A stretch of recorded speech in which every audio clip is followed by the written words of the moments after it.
Jovem Pan, COP27, Egito 2022. Um oferecimento Ambipar, a líder em gestão ambiental.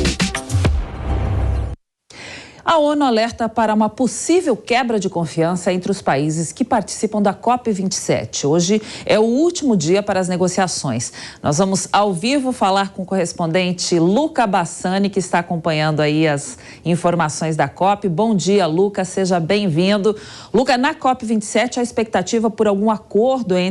sobre as ações climáticas?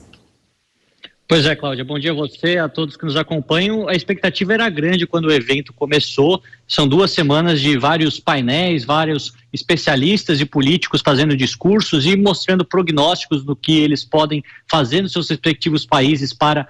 combater as mudanças climáticas, mas tudo indica que não teremos um documento unificado das potências que mostre exatamente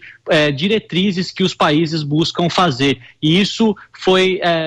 anunciado pelo secretário-geral das Nações Unidas, o português Antônio Guterres, que disse que pode haver uma quebra de confiança entre os países emergentes e subdesenvolvidos e os países ricos, caso não haja um acordo, não haja um documento formal que mostre exatamente objetivos, metas em comum. Nesse aspecto, muitos dos países justificam exatamente a questão econômica como um empecilho para esse momento, já que a inflação é alta e os investimentos têm que ser voltados mais no combate, à inflação e também ao aumento do custo de vida, voltado mais para as políticas emergenciais de momento e não aquelas que são para longo prazo, como as políticas ambientais de redução de emissões de carbono e também a transição energética em muitos países para energias renováveis. O que é uma grande preocupação, afinal, o objetivo era mostrar exatamente pelo menos alguma diretriz que seja para reduzir os desgastes ou replantar grande parte das florestas que foram derrubadas, ou até mesmo colocar metas específicas numéricas para os países, mas a adesão foi muito baixa. O rascunho, o esboço deste documento não mostra nenhum indício de união, ao mesmo tempo que a gente vê que a COP, que deveria terminar hoje, nessa sexta-feira, no Egito, pode continuar tendo discussões ainda durante o final de semana para ver se chegam em algum acordo e mostrem uma sinalização mais positiva ao mercado e aos cidadãos, que também tem uma cobrança em relação às políticas verdes feitas pelos países e pelas empresas que compareceram ao evento. E a COP27 aí foi o primeiro grande evento internacional de Lula após as eleições, O ministro do Meio Ambiente, Joaquim Leite, representa o governo federal no Egito. Como repercutiram essas 2 representações do Brasil na conferência?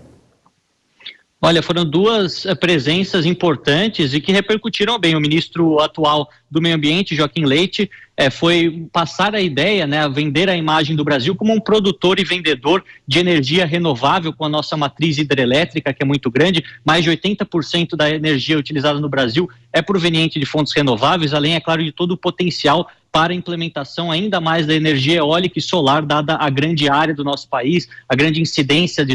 solar e também os fortes ventos que há por toda a costa. Ao mesmo tempo, a presença de Lula também foi elogiada, as diretrizes ambientais passadas pelo presidente eleito repercutiram bem dentro da Europa e nos demais países desenvolvidos, que vem agora um potencial maior de investimento também na questão amazônica. A gente sabe que vários fundos de investimento para as ONGs, como da Noruega, da Alemanha, foram retomados por parte dos governos europeus, já que acreditam que Lula passa mais credibilidade nesse aspecto, mas de qualquer maneira o Brasil é sempre um player importante, sempre aquilo que nós temos a apresentar e a falar é escutado e assistido pelo mundo com bastante atenção, e todos estão ansiosos para saber como será esse início de novo governo e também as medidas que serão apresentadas já na COP28 no ano que vem, que acontecerá em Dubai também no mês de novembro. Muito bem, vamos mudar um pouquinho de assunto agora, Luca, falar do G20, porque na Indonésia os líderes das maiores economias mundiais se reuniram aí na cúpula do G20 e esses diálogos trouxeram algum avanço aí sobre o conflito na Ucrânia? Olha, o assunto do conflito da Ucrânia foi muito comentado, principalmente pelo presidente anfitrião, Joko Widodo, da Indonésia, já que a conferência aconteceu em Bali, dizendo que é necessário terminar com esse conflito e evitar a escalada dele para um conflito de ordem mundial. E lembrando sempre dos aspectos econômicos, quanto os países emergentes estão passando dificuldades com a questão dos alimentos e também com tudo aquilo que é relacionado às questões energéticas, principalmente na Europa. Temos visto esse grande drama vivido agora no verão, no inverno europeu. Ao mesmo tempo, o encontro mais importante talvez tenha sido entre o presidente Biden e o presidente Xi Jinping, falando sobre as questões relacionadas a Taiwan e também o comércio, a China que tem passado por esse processo de Covid-0 e tem atrasado a entrega de vários elementos tecnológicos que são fundamentais para que a economia global funcione, ao mesmo tempo que a gente vê que houve duas ausências que tiveram bastante repercussão. A primeira é do presidente Putin, que resolveu não ir exatamente por conta de não ser questionado pelos líderes ocidentais e mandou no seu lugar o chanceler, o ministro das Relações Exteriores, Sergei Lavrov. Lembrando que o presidente Biden esteve, Giorgia Meloni da Itália esteve, Olaf Scholz da Alemanha esteve, Macron da França esteve, Rishi Sunak do Reino Unido esteve, Pedro Sánchez da Espanha esteve, Anthony Albanese da Austrália esteve, o presidente do Japão, Fumio Kishida, o primeiro-ministro da Índia, Narendra Modi, e também o primeiro-ministro do Canadá, Justin Trudeau, ou seja, os grandes e importantes países do mundo. Outra ausência que ficou bastante marcante foi a do presidente Bolsonaro, que mandou o chanceler Carlos França em seu lugar, mas o Brasil, sendo um país tão importante, principalmente nas questões ambientais, algo que tem muito se falado nesses últimos meses, deixou de comparecer com seu chefe de Estado e governo, e é algo que alguns países esperavam, já que é uma grande oportunidade de haver conversas bilaterais diretas entre os líderes, um encontro mais